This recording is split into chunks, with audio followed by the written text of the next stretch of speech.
Hello friends, நான் வந்து ஜிஆர்டிலேருந்து சூப்பராக 1 பவுன் அளவுக்கு இயரிங்ஸ் வாங்கியிருக்கேன். இது வந்து சூப்பராக புது மாடலில் குந்தன் ஸ்டோனில் வச்சு நான் வாங்கியிருக்கேன். இதுதான் ஃபஸ்ட் டைம் நான் வந்து இந்த மாதிரி ஒரு ஸ்டோன் வாங்கினது. மெயினாக நம்ம இன்றைக்கி என்ன பார்க்க போகிறோம் அப்படின்னா, 1 பவுன் அளவுக்கு நம்ம வாங்கணும் அப்படின்னா எவ்வளோ பைசா ஆகும், இன்றைக்கி இருக்கிற பைசாவில் நம்ம எவ்வளோ கட்டணும், எவ்வளோ சேவ் பண்ணணும், இல்லை எவ்வளோ சீட்டு கட்டணும், எவ்வளோ இருந்துச்சுன்னா நம்ம 1 பவுன் அளவுக்கு வாங்கலாம் அப்படிங்கிறத ஒரு ஐடியாவுக்காக நம்ம எவ்வளோ பைசா சேவ் பண்ணோம் அப்படிங்கிறதுக்காக தான் ஒரு வீடியோ. இந்த குந்தன் ஸ்டோன் வச்சு வாங்கினா எவ்வளோ மேக்கிங் சார்ஜ் ஆகும், இது எப்படி என்ன அப்படிங்கிறத நம்ம பார்க்க போகிறோம். ஒரு ஆன்டிக் ஸ்டைலில் சூப்பராக ஒரு குந்தன் வச்சுட்டு ஒரு இயரிங்ஸ் தான் அழகாக நான் வாங்கியிருக்கேன். இது வந்து ஃபஸ்ட் டைம் நான் இந்த மாதிரி ஒரு இயரிங்ஸ் வாங்கியிருக்கேன். இது ரொம்ப அழகாக இருக்கும். இந்த இயரிங்ஸும் நிறைய பேர் அழகாக இருந்துச்சுன்னு சொன்னாங்க. மெயினாக இந்த வீடியோ எதுக்கு அப்படின்னா, 1 பவுன் அளவுக்கு நம்ம நகை வாங்கணும், அதாவது ஒரு 8 கிராம் அளவுக்கு நம்ம நகை வாங்கணும் அப்படின்னா நம்மக்கிட்ட எவ்வளோ பைசா இருக்கணும், இல்லைனா எவ்வளோ சேவ் பண்ணி வைக்கணும் அப்படிங்கிற வந்து ஒரு ஐடியா வச்சுட்டு நம்ம வந்து கடைக்கு போகலாம் அப்படிங்கிறது தான் இந்த ஒரு வீடியோ. நகை விலை அதிகமாகிட்டே இருக்கனால இந்த ஒரு வீடியோ வந்து ரொம்ப இம்பார்ட்டண்ட்டாக உங்களுக்குலாம் யூஸ்ஃபுல்லாக இருக்கும்னு நினைக்கிறேன். நம்ம என்றைக்கு நகை வாங்கினாலும் நம்ம வந்து அதோட கோல்டு ரேட்டை வந்து அன்னைக்கு தினம்குள்ளது போட்டுக்கலாம். இன்றைக்கி தினம் 7060 ரூபா அப்படின்னு வச்சுக்கோங்க. இன்ட்டு 8 கிராம்ஸு 8 கிராம் வாங்கணுன்னா நகை விலை மட்டும் வந்து இவ்வளோ ஆகும். இப்போ நீங்கள் ஆன்டிக் மாதிரி போகணுன்னா 18% அந்த மாதிரி வந்து ஒவ்வொரு நகைக்கு தகுந்த மாதிரி வந்து விலை இருந்துகிட்டே இருக்கும். நம்ம வந்து ஒரு வேளை ஆன்டிக் இல்லாமல் நம்ம வந்து வேறு ஏதாவது நகை வாங்குகிறோம் அப்படின்னா ஒரு 10% அளவுக்கு அப்படின்னு சொல்லிட்டு நீங்கள் வச்சுக்கோங்க.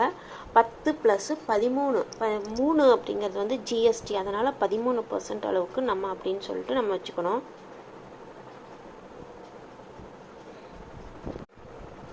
இந்த 56,450 ரூபா தான் வந்து 1 கிராமுக்குள்ள ரேட்டுக்குள்ள விலை. ஒரு வேளை 7,060 ரூபா ஒரு நாளைக்குள்ள ரேட்டாக இருந்துச்சு அப்படின்னா இதுதான் வந்து ரேட்டாக வரும். நீங்கள் அன்னன்னைக்கு என்ன ரேட்டோ அது வந்து கால்குலேஷன் பண்ணிக்கோங்க. அது இன்ட்டு நம்ம வந்து வாங்குகிற நகை வந்து 10% அப்படின்னு நினச்சிக்கோங்க. 10%னா ரொம்ப சிம்பிளான டிசைன் இருக்க நகைங்க தான் 10% வரும். ஒருவேளை நீங்கள் அந்த மாதிரி நகைங்க வாங்குறீங்கன்னு நினச்சிக்கோங்க. அது ப்ளஸ் வந்து ஜிஎஸ்டி 13, அது இன்ட்டு நம்ம 13% அப்படின்னு நம்ம வச்சுக்கிட்டோம்னா 0.13 வந்து மல்டிப்ளிகேஷன் பண்ணிக்கோங்க.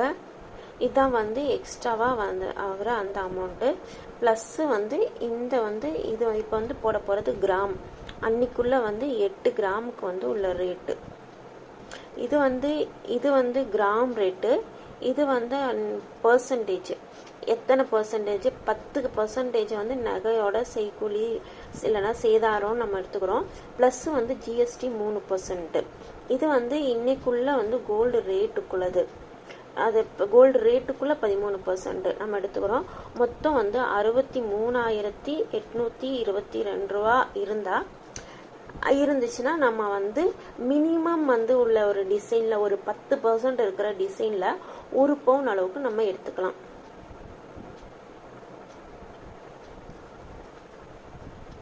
நம்ம வந்து ஒரு கிட்டத்தட்ட ஒரு 64,000 வருதுன்னா சிம்பிளான டிசைனில் நம்ம எடுத்துக்கலாம். அப்போ நம்ம ஒருவேளை வந்து ஒரு 17%, 18% நம்ம வந்து அதிகமாக எடுத்தோம் அப்படின்னா நம்ம வந்து இந்த இதில் வந்து 7 நம்ம போட்டுக்கலாம்.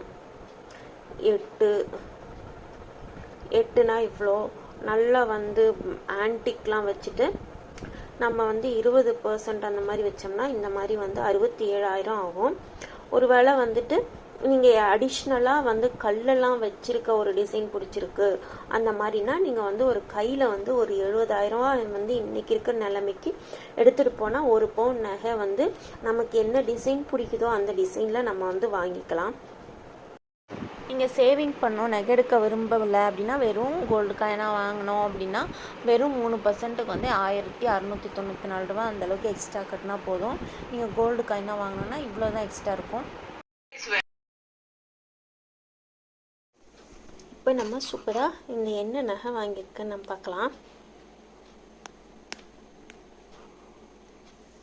இப்போ நம்ம என்ன நகை வாங்கியிருக்கோம் அப்படி சொல்லி திருப்பி பார்க்கலாம். வாவ், இந்த நகை தான் நான் வாங்கினது. இது வந்து 8 கிராம்ஸ்.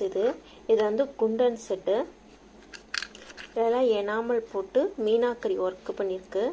இது வந்து ஆன்டிக் லுக்கில் சூப்பராக இருக்குது.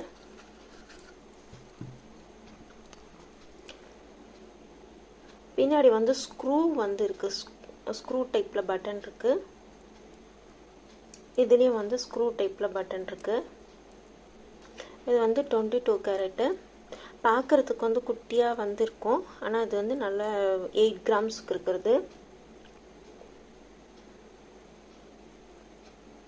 இது வந்து குண்டன் ஸ்டோனு. இது வந்து எம்ராய்டு கிடையாது, அந்த கலரில் இருக்கக்கூடியது.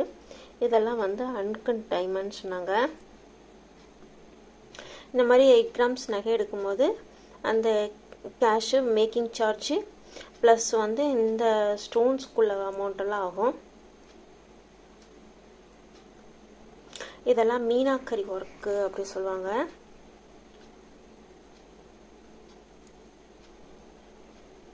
இதெல்லாம் நார்த் இந்தியாவில் அந்த குஜராத்தி, ராஜஸ்தானி இந்த மாதிரி வந்து இருக்கக்கூடிய ஒரு ஸ்டைல் தான் இது.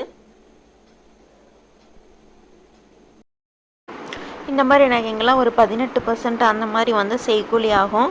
ஒருவேளை உங்களுக்கு வந்து ஸ்கீமில் போட்டிங்கன்னா வந்து ஒரு யூஸ்ஃபுல்லாக அந்த வந்து ஒரு 18% அப்படிங்கிறது வந்து ஒரு லாபம் கிடைக்கும்.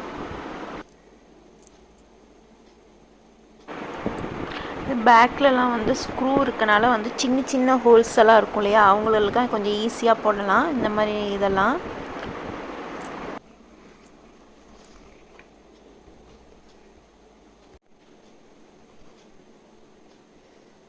நான் பாட்டும் காட்டிகிட்டே இருக்கேன். உங்களுக்கு பிடிச்சிருக்கா இல்லையான்னு தெரியல. பிடிச்சிருந்துச்சுன்னா கமெண்டில் வந்து போடுங்க. நன்றி, வணக்கம்.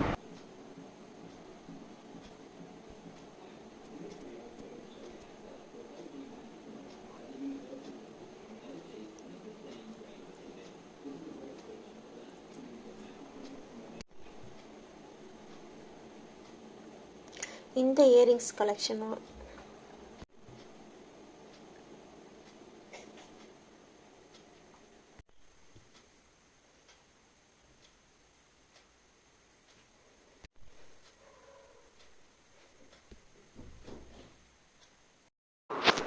எப்போவுமே தங்கம் வாங்க முடியாது. தங்கம் வைக்கிற விலைக்கு இது மாதிரி ஆர்டிஃபிஷியல் ஜுவல்லரி செட்டு வேணும் அப்படின்னா கமெண்ட் பண்ணுங்கள்.